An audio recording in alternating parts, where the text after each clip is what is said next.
Hello crafty friends, welcome to another mixed media card making ideas video. This morning I had a flick through my trash or treasure box and pulled out 5 strips of leftover bits of mixed media paper. And to make life easier, I've stuck them together on the back using some washi tape. So now I can use it as if it was one big piece of paper. And I have here a large embossing folder. This is A4 size. You don't need one this big. You can do this technique with any embossing folder.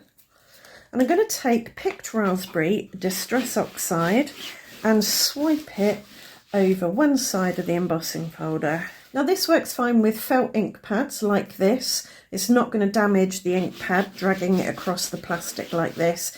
Be careful if you've got foam ink pads though, because you can quite easily damage those. Now I'm going to add a bit of seedless preserves here and there. These are both red violets, so cooler toned pinky purples. Now I've got my colour down, I'm going to mist it with some water. You could use a shimmer spray for this if you wanted to give your ink some shimmer. I think that will do. So it beads up a little bit when you do that, but that's fine. And I'm not going to run this through my die cutting machine. I'm going to use it like a stamp. So I'm just going to put my paper on, take a bit of scrap paper just to keep my fingers clean, and press it down, hopefully without moving it and shifting it around.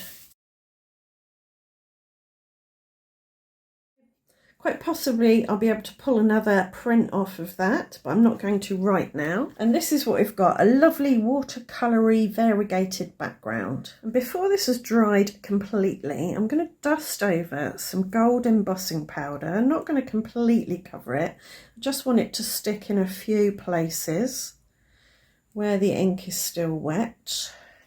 I'll shake off the excess. And I'm going to heat that with my heat tool. I may need to heat it from underneath to prevent the embossing powder blowing away, but I'll see how I get on.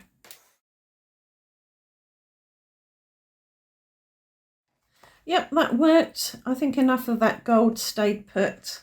So we've got some shimmer and shine on there. And I don't think I want to do anything else to these at the moment, at least. So I'm going to separate them out. So to get going, I've cut a panel of linen texture card using this large stitched rectangle die.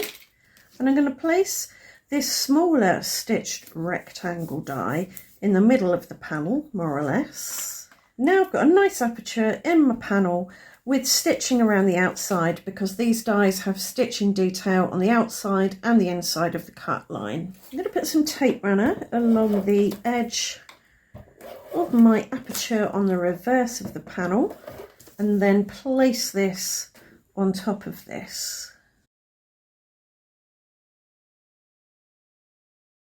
So back to my aperture. I'm also going to add some extra bits of card down the side and along the top and bottom, so that when it goes on my card front, it'll stay level. This is just scrap from my white scrap bin.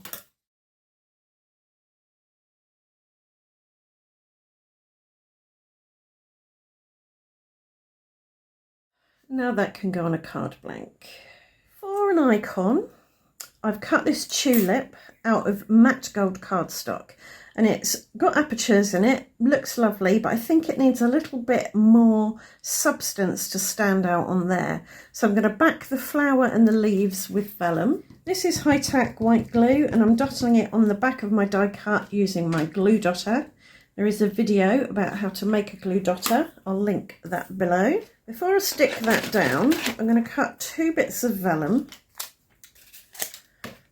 One to go at the top, because I don't need to fussy cut around the stalk. One to go behind that leaf, and I'll cut another bit to go behind the other leaf. It'll just make trimming around the vellum a little easier. We'll go over the cardstock with a damp baby wipe to remove any of that glue that got on the front. And now I'll cut that out with my little scissors. And to make the back of this sticky, I'm going to run it through my Xyron sticker maker. I can peel that bit off and remove that, and that can go in there. Nice and simple.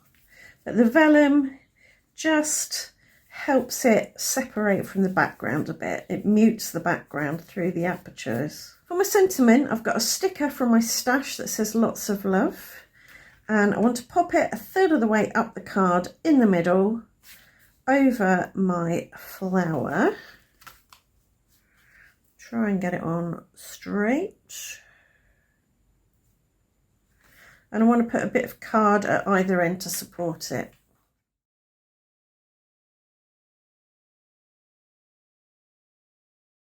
And there you go, that's one card made using that embossing folder printing technique. Stick around for a couple more minutes because I'm going to make some more cards using the rest of the backgrounds, and I'll show you how they turned out.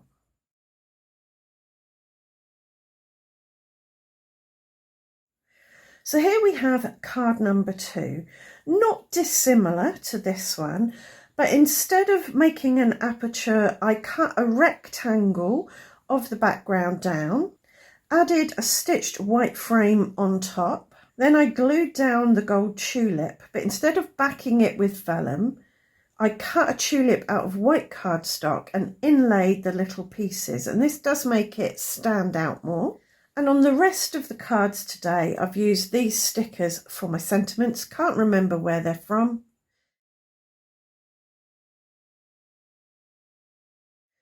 For card number 3, I cut a stitched banner shape out of the background, stuck it over to the right hand side with a border all the way around.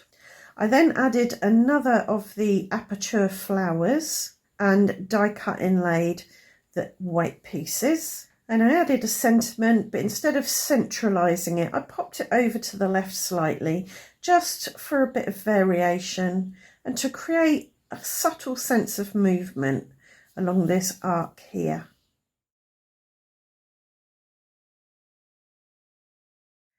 For this card, I cut some stitch squares from background piece and put 2 rows of 4 on the left hand side of the card. Then I took another flower die cut with a big flower on top because this is quite a large area. Did the die cut inlay with white card and added a sentiment across the bottom there. This is just over 1/3 of the way up the card.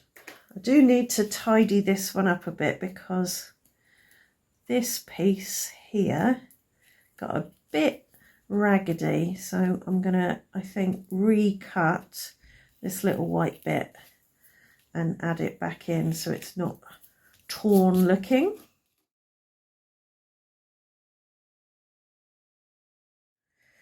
For card number 5, I die cut a tag shape from the background and a tag shape from some white card. I layered them one on top of the other with this one swinging out for a bit of something subtle. I connected them through the hole with some white embroidery thread. Added another one of those flowers. Did the die cut inlay, although I've lost a little bit, I need to find that bit. Placed it on this line here, 1/3 of the way in from the right, and added a happy birthday. This is 1/3 of the way up and 1/3 of the way in. And I did put this one on a stitched rectangle panel.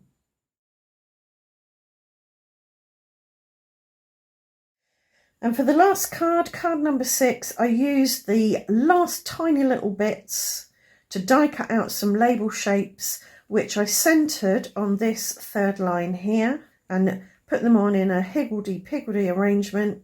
Added a nice big flower that kind of spanned all 3 of those. Did the die cut inlay, added a sentiment down here, and then for a bit of energy and movement and some extra dimension, I added some pale gold Nouveau drops.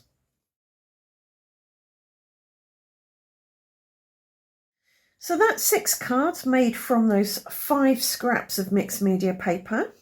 I hope you've enjoyed the video. I hope it's given you an idea or two, and I hope to see you back here very soon for another video. Thanks for watching. Bye for now.